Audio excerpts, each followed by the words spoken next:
Brandon McManus stopping by. I'll step down there with you. Again, Stoke kind of hit it. That it says everything you need to know about you, and I referred to it off the top. It's had to have been a tough 48 hours for you since Sunday afternoon, but you being here sort of says everything that we need to know about you. Yeah, I guess the past 2 weeks, obviously coming into before the Kansas City game, I hadn't missed yet, and was kicking the ball well, and missed a long one there, and then came back and missed another long one at halftime right before we went into halftime. So obviously I dream of every time the game comes down to my kick, and obviously the dream always ends with me making it, not missing it. But it's just a tough thing, and I don't let missed kicks affect me, because I don't want to stay in a lull and dig myself in a ditch, because that's how your career ends pretty quickly, and I don't plan on that happening. I was extremely upset with myself that I didn't even give myself a chance to make the kick. I pretty much hit too high on my ankle, which blocked it off to the right, which doesn't give me any chance to make the kick. And I know that doesn't happen very often, so I'm just like I said, honored to be here for what Noah's doing.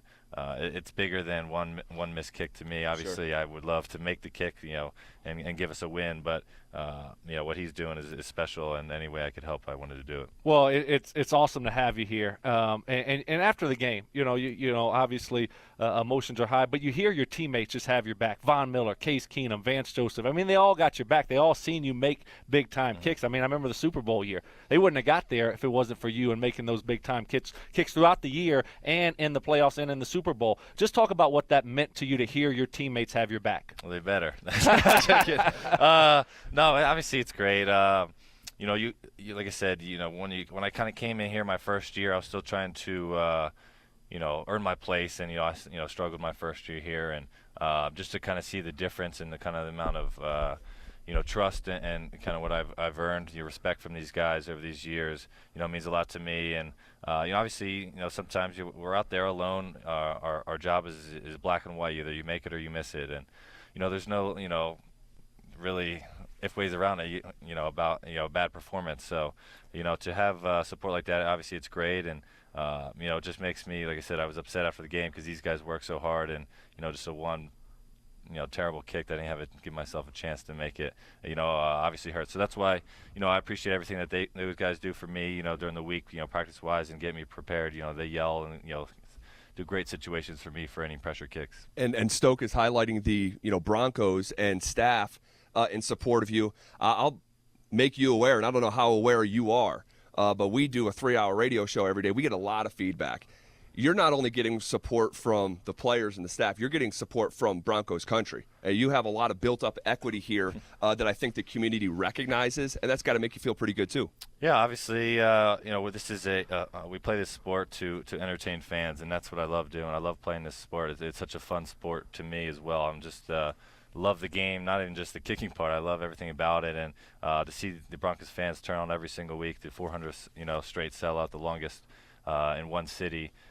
For NFL franchise, and to obviously, I understand some boos, and I like I said, when I perform poorly, I understand that. My toughest critic is myself. Whatever someone could say out there is not going to be near as bad as I'm telling myself, at that moment. So, like I said, I appreciate everyone who sticks by me, and like I said, no one's working harder to perfect everything and make every single kick than me.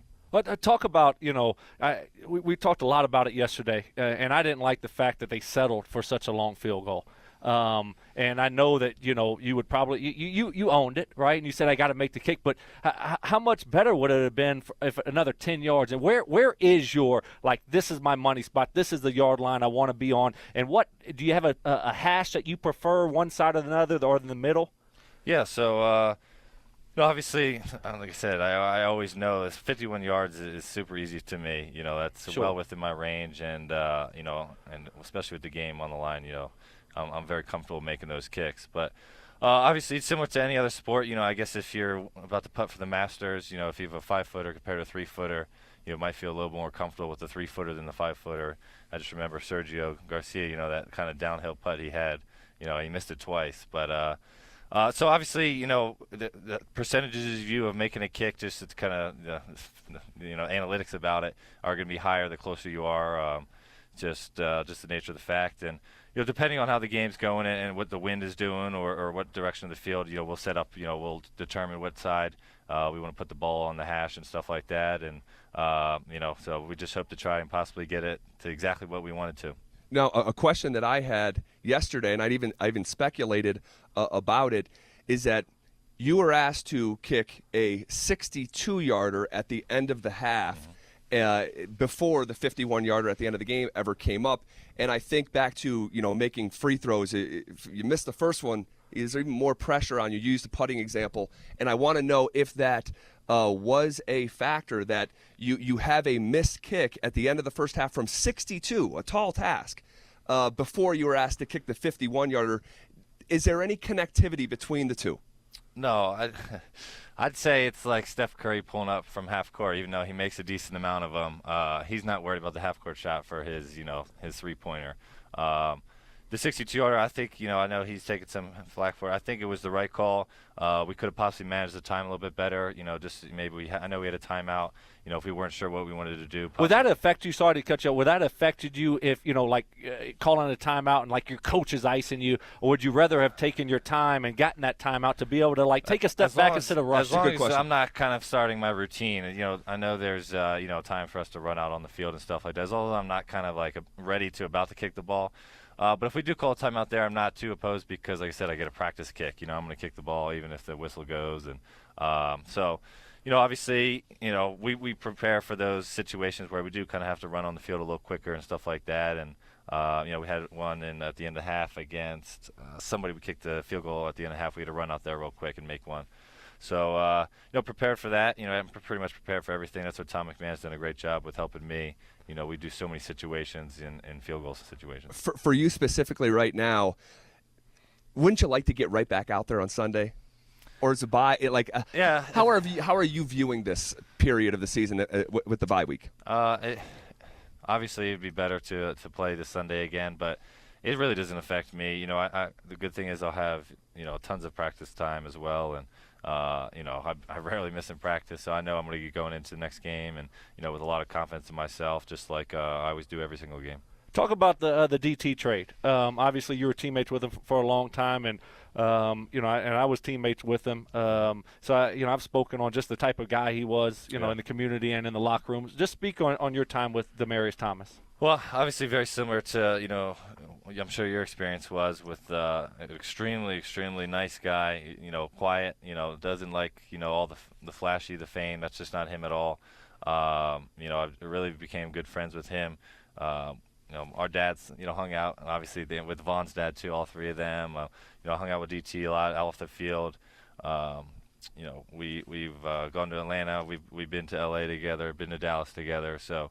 Just the person he is, and just how humble he's always been, has been stuck out to me, and really truly cares about other people's, not just them, their families. I have a great story with when Britton Colquitt was here.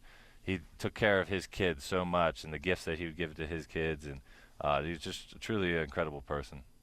Well, I think we would all put you in that same category because, as I said at the start, it would have been very easy for you to just lay low this week. It would have been very easy for you to stay in the house, but you didn't do that. You came here. My wife would have kicked me out. But you stepped up in a major way. You're out here front and center, and I know, speaking on everyone's behalf of the fan, we appreciate it. Yeah, thank you guys. Appreciate it. Yeah, no doubt about it. Certainly appreciate you being here and everything that you do, not only for the Broncos, but in the community.